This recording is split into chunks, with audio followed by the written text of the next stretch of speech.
Good day, and welcome to Beyond the Balefire. Yay! Bow, bow, bow, bow, bow. I am so excited to finally be sharing episode 1 of this podcast with you. I have tried to record this episode so many times, and it has just not worked out. Even just now, I live in a school bus now, a converted school bus, and as you can imagine, might not be the most quiet place to record a podcast, and I am now currently sitting in my local library's parking lot, which is fine because I am overlooking a valley and there are some beautiful mountains in the distance.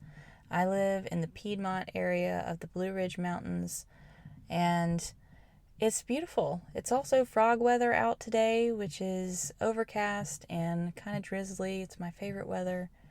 My best friend and I call it frog weather. And I am truly happy to be here, happy to be doing this.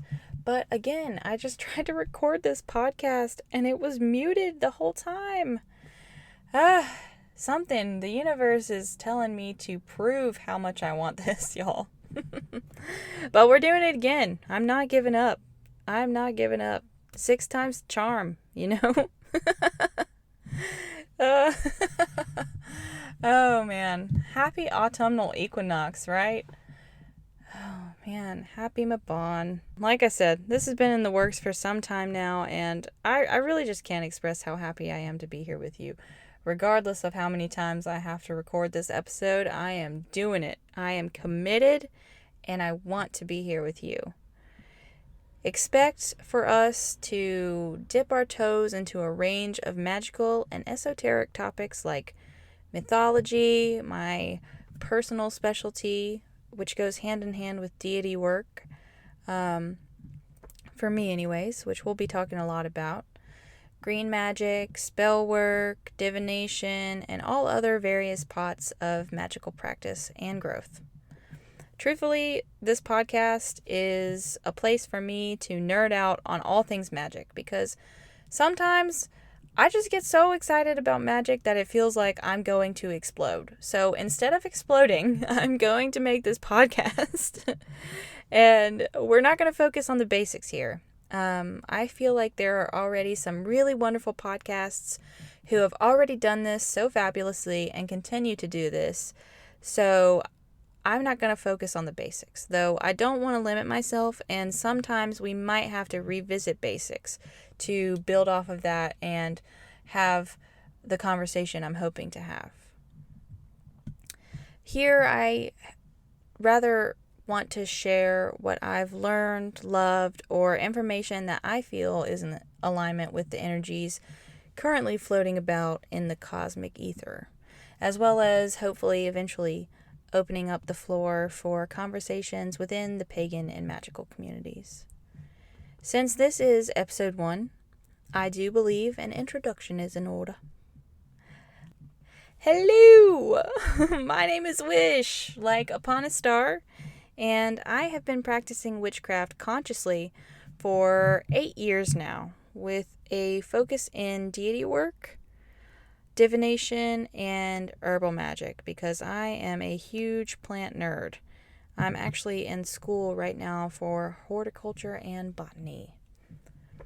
8 years is a long time, though truthfully it feels like I'm just getting started. But if I reach within and go within my memory, as far back as I can remember, I have been doing some kind of inert magic. Though I can vibrantly recall coming across the word witch for the first time at age 8, and I have been utterly obsessed with the occult and all that comes with it ever since. When I was a young child, I remember calling to the wind like it was a friend just up ahead, and I can still to this day call out to the wind and it answers. You see, when we're children, the world is magic. Children don't have to try and see magic. It just is. The wonder of a child is a truly beautiful testament to human nature, and something I feel often honored to behold and experience with my own son, who is currently 4 years old. Although not for long, because Libra season, hey, he's a early October baby, and he is an absolute treasure. Becoming a parent has taught me so many things, and it will surely teach me so many more. But the biggest influence it has had on my magical practice is cultivating a sense of wonder in a conscious way. And that in turn has led me to really choose to move throughout the world with a magical mindset. Today, on our very first episode together, we are going to discuss exactly what I mean by that, and how you can make simple changes in your everyday life to make every moment a magical one. Regardless of how long you've been practicing, it can be really easy to fall into the feeling of not doing enough or being enough. And I say that in quotation marks because you are always enough. But it's really easy to fall into that trap. I fall into that trap quite regularly. But when I can recognize that I'm there in that trap, though I do admit it is hard, though not impossible, when I'm there, I try to find a moment to remind myself that I am magic, that magic is all around us. Magic is in the first blooms of spring. It's in the slow blink of a lazy cat. It's in the smell of your favorite blanket dried in the sun, the best smell in the world, in my opinion. As witches or magical folk, we tap into these different energies and direct them, yes, but we also emit our own energy along with everything else. We are in and of the flow of all things. Let me say that again. We are in and of the flow of all things.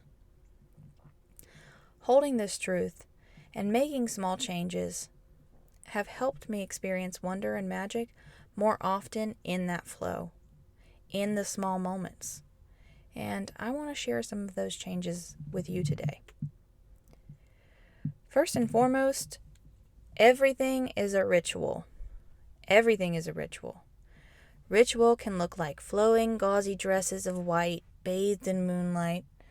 It can be dancing around a bonfire and feeling divine energy within.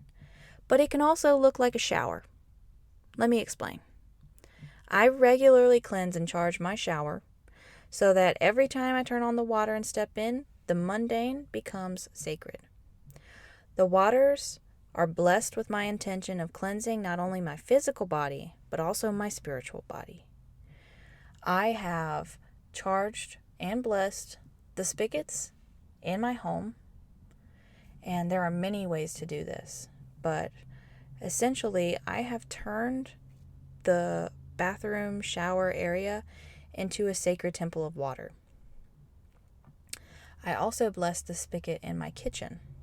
You can also bless water containers if you have a water filtration system or even just your water bottle.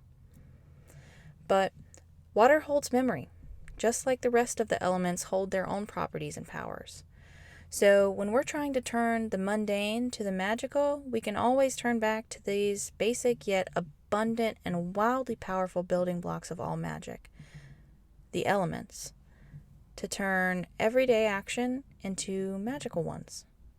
Are you cooking on a gas stove? Nope. Now you're summoning fire, doing alchemy right there in your kitchen. And that might seem a little silly, but the key to all this is feeling magical. It's in the element of wonder. Finding space to feel how incredible these small pieces of our lives are and holding gratitude for those within us. That's how you begin to cultivate a magical mindset.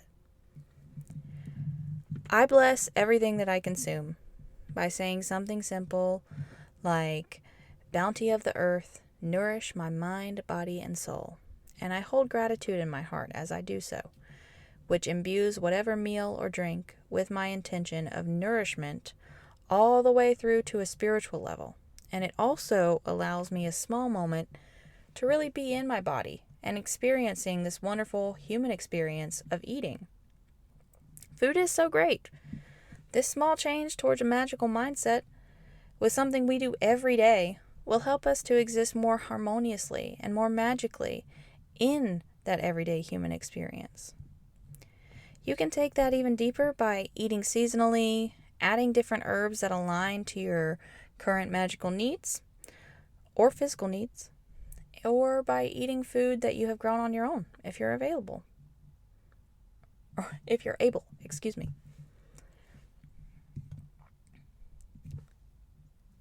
Setting your morning alarms is another change you can make from magical to mundane. Let me explain. If you have an alarm at 6 a.m. and instead you change it to a repeating number that's just a little off, like 6:11 or 6:22, you can align that mundane task and turn it into a ritual. The 11 corresponding to clarity, balance, opportunity, 22 corresponding to building or manifestation or harmony. There are a lot of options here. Now, waking up each day is a ritual, a magical action towards whatever action or goal you so desire with the use of double digits. You can take this ritual deeper by maybe spending some time in your physical body in some way. I like to do this by stretching. Or you could journal, have a cup of coffee that you stir clockwise or counterclockwise depending on what you need, all while holding space for gratitude. This is really important. In my personal experience, gratitude is a cheat code for life. The more we sit in gratitude, the more the wonder just flows in easily. It truly has the ability to transform the way we view and move through the world. Add that to all the fun, witchy shit we do, and it's like a great recipe for wondrous workings, or shenanigans, if that's your cup of tea. When you start cultivating wonder, you find more moments of presence and more time to recognize how magic is around you in any given moment, because you are fully in that moment. A paintbrush becomes a magic wand. Teas become potions. A necklace becomes a magical talisman. A pencil a sword. The breeze whispers poems in your ear. Each season has a personality. The sun on your face fills you with vibrant energy you can feel and direct just wherever you so please. And if I sound like a romantic, it's because I am. I am in love with life on this innately magical planet we exist on, and I'm so happy to be here with you. On your journey to cultivating a magical mindset, there are a couple of things I might suggest to support you along the way. Plant allies like dandelion for growth and wish magic, which is very in our inner child, and also for new beginnings. Skullcap for internal alignment. Chocolate mint for invigorating energy and newness. Evergreen needles like fir or pine for youthful joy and rejuvenation. Yellow flowers like roses, sunflowers, mums evoke joy, playfulness, and radiant, vibrant energy. But truthfully, I think all flowers do this. Use these in teas, aromatics, or by simply bringing them into your home and asking them to aid you on your journey.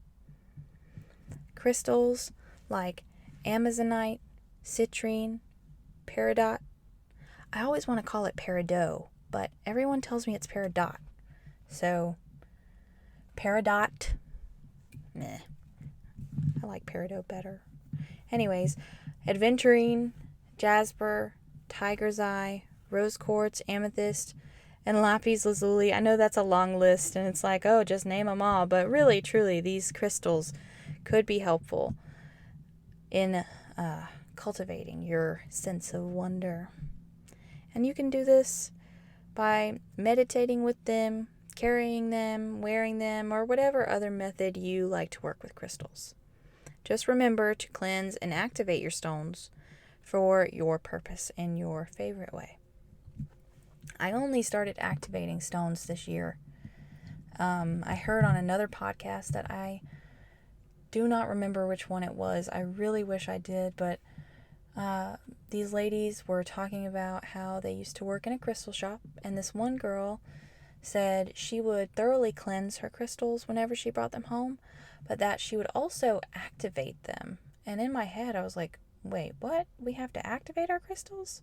They're not just little battery packs of these magical abilities? And she said that she activates them by getting very close to them and telling them, I cleanse you of all wrongdoing and activate you to your highest good. And I just thought that was amazing. And I don't say it like that every time. Sometimes I change it up a little.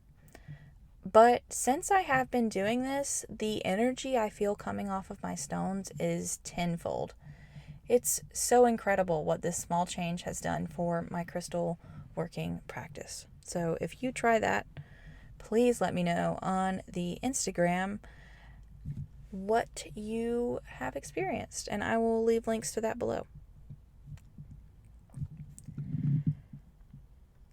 Apart from crystals and herbs, you can always go back to nature.